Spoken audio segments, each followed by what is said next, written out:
Maxime Van Giels. Maxime Van Giels is not here, and maybe I'll say it now, Robbie. I must admit, a year ago, as you can imagine, really building up Maxime Van Giels and how impressed I was with him, what a great year he's going to have, and it didn't quite happen for him after that. He did ride the Vuelta, and I think was chucked by Lotto Soudal into a lot of bigger races, and we didn't quite get to see that climbing prowess that we saw at the top of the Sky Views of Harat Eurowood. And maybe it's a little nudge and a reminder to me not to get too carried away by early season form. Do you know what I mean? And I know that's very much our job this week, to get carried away with it, but being kind of pragmatic and thinking about the flex of the whole season as a whole, we do need to remind ourselves just how long there is to go to the Vuelta and the World Champs and beyond. Yeah, and also, win early in the season, you've still got to await the big form arriving for the big-name riders. And, when they do hit top form, then it's a very different playing field. But I think also Maxime Van Giels had a few COVID issues last season as well. And that has knocked so many riders around over the last couple of years. As John Degenkolb now has a mechanical, so that is a big blow for DSM, doing a lot of work all day long. And with inside 9 kilometres to go, Degenkolb needing a wheel change, this will have to be slick. Yeah, that is going to be a tough chase. That is going to be a tough chase for the man who we've already seen working very hard at the front. The question is, of course, was it all for him? That's a rear wheel change. That's going to take even longer. Pretty quick, actually, though, by the looks of it. That one shoved back in. Spare bike would have been quicker. Yes, it does look like it, doesn't it? When they had it ready. Although these are different racks. I mean, of course, they're in the Middle East. They're in Saudi Arabia. They don't have all the normal equipment that they have when they're racing on European roads. You saw those bike racks. All the bikes sort of sideways across the car. It's not as easy pull the leader's bike off the special racks they normally use with that very easy access. So that may have been behind the decision, partly, of just changing the wheel and not going for the bike. Yeah, it's worth pointing that out. That whenever we come to races most of the teams have to travel a great distance. That is it. They are using the vehicles of the race organiser or the race sponsor and what have you. So quite different operating conditions. His team plough on at the front without him at the moment. We remain to see whether he gets back in. He was doing lots of work. If anyone can get back in, it's Degenkolb. But he did look. We saw a couple of shots as they went over those rollers. He was working pretty hard, Robbie, wasn't he? Yeah, he was. Well, looks like they will possibly be missing him at the finish. But in his interview that we saw taken before the race, he was talking about Casper Van Uden as being the man to ride for. Another puncture here, Oscar Rodriguez Garcia. Lot of punctures, an awful lot of punctures in the last 30, 40k, Robbie. Yeah, pretty rough roads too. I mean, looking at a lot of sort of the body language of the riders and how the bikes are bouncing around, it really is a rough road. And I'm sure there'll be a number of riders in interviews after the stage saying that it was a lot rougher than it looked. It's like when you ride on the cobbled races and people say, oh, it was a little bit rough, wasn't it? You say little bit, understatement of the year. That looks like quite a rough road, and a lot of little stones and that sort of debris on the road, and we've seen a lot of punctures, but part and parcel of professional bike racing. Yep, and these riders will get to know the different kind of roads in this part of Saudi Arabia as well as the week goes on. I mentioned earlier a little bit those rumble strips, and we will see more of them as the week goes on. They are, as far as I can tell, they are metal rumble strips that you get either side of speed humps. And we've had them on some very, very fast sections last year. Gradually the riders start to see them coming, warn each other of them and are jumping them effectively. But they are, as far as I can tell, sort of embedded metal strips that go right across the road. Thankfully, last year we had no rainfall, and I wouldn't wish that kind of thing on anyone. There are due, Robbie, I should point out, some thunderstorms tomorrow, so you never know. We might get a complete change in conditions. Let's see. Watch this space.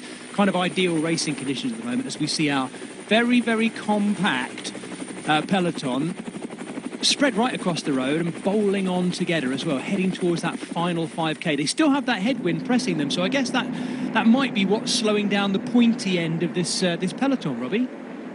Yeah, it looks like the wind has swung just a little bit at the moment, mostly coming from in front, a little bit from their right-hand side. But you see the teams getting themselves organised. Left-hand side, the Bahrain Victorious team, they'll be riding for Jonathan Milan, I'd suspect. I think out of that list, pretty easy to pick him as the fastest man. Maybe a good lead out for him is Andrea Pascolon, the Italian, pretty rapid.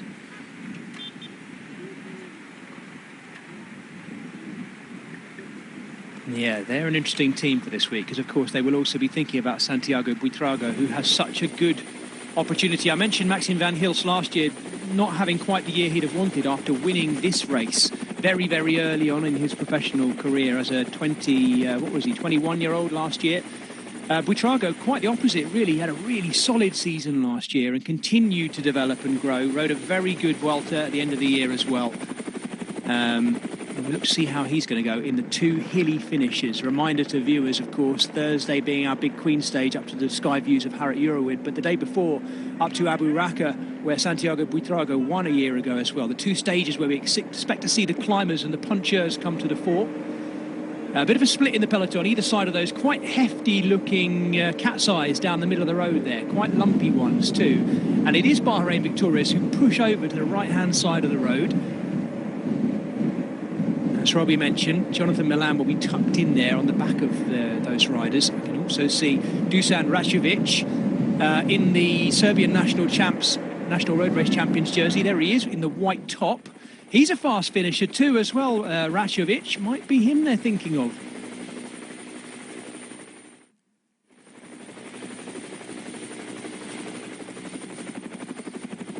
Our helicopter's gone ahead of the race here, getting a look at the Khaybar Fort, which, as I mentioned earlier, was the scene of the Khaybar Battle for Khaybar that happened in 629 AD. And you can see the abandoned village beneath it too.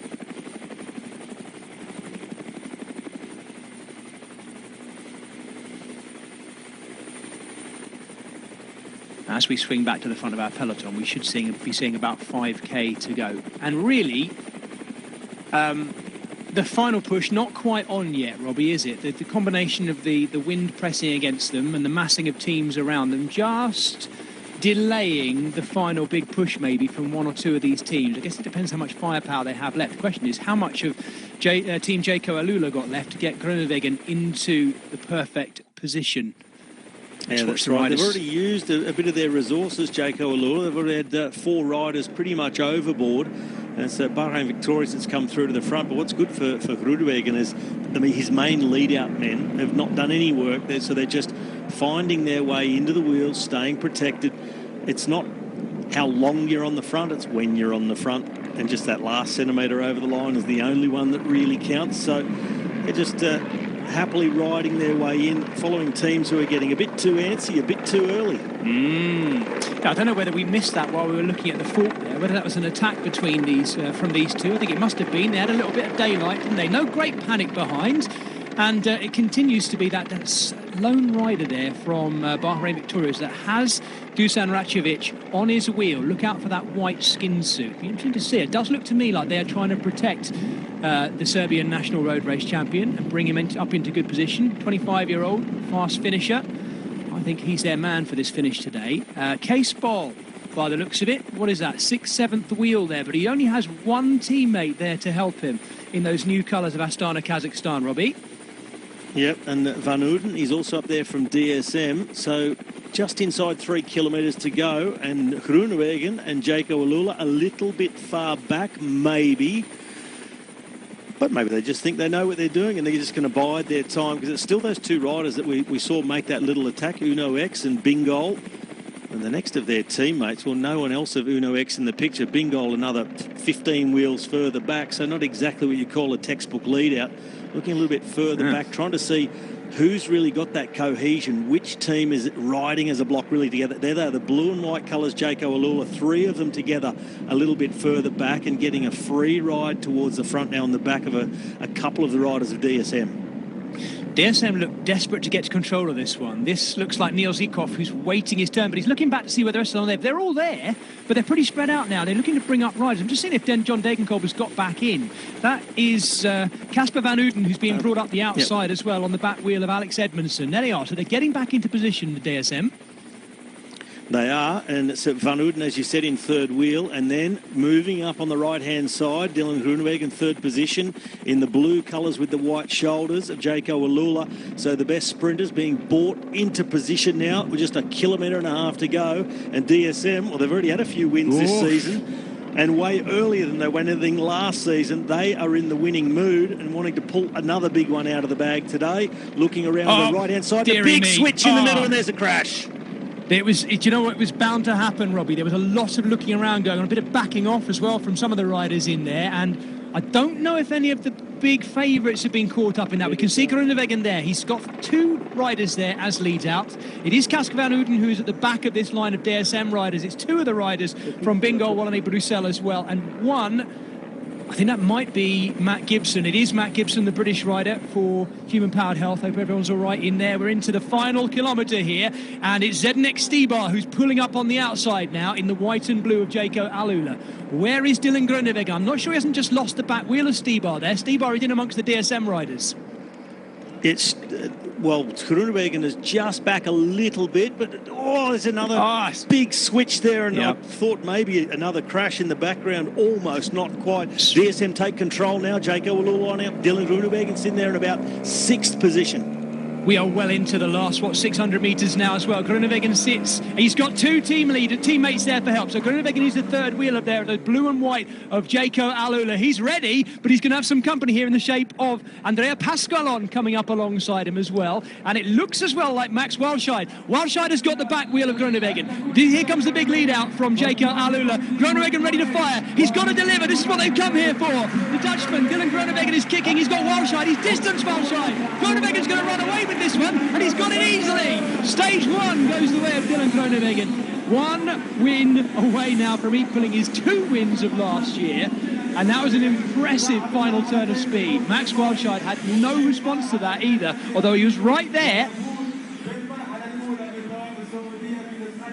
Well, as expected, everything about setting up Dylan Groenewegen, and Robbie, he delivered right on time. And that was just perfectly timed. I mean, all day long they've done the work, they've used their resources, but when it came towards the final part of the stage, just with Stybar and Luka Mezek doing exactly what they needed to do for Groenewegen, just shepherding him through. He was just in front of that big crash that we saw that separated the field. But when it came down to it, when they wound things up, they got 3 in a row, and Max Walscheid in the wheel, his head down between his shoulders, he was already in the saddle, suffering, trying to follow the wheel. It was, and I think it might have been your man that you mentioned there, coming fast at the end, Dusan Račović, also Ivo Oliveira having a sprint. But Groenewegen, it was as simple as get out of the saddle, wind it up a bit more.